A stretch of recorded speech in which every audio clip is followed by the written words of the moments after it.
Hey guys, my name is Elijah, and in this tutorial I will show you how to download Zoom application on Mac. So first go over to zoom.com and then click on Meet right here. Click on Download App. Now simply accept these cookies right here and click on Download for Apple Silicon if you have Silicon chip, and Download for Intel if you have Intel chip. Now the download will start.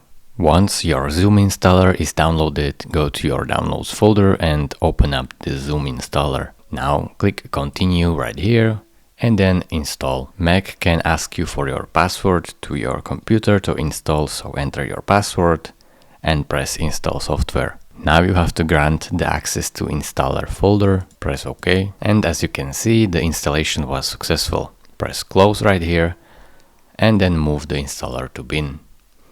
Now you can simply open the Zoom, as you can see right here, and automatically keep Zoom Workplace app to date. So press Done, and there you go.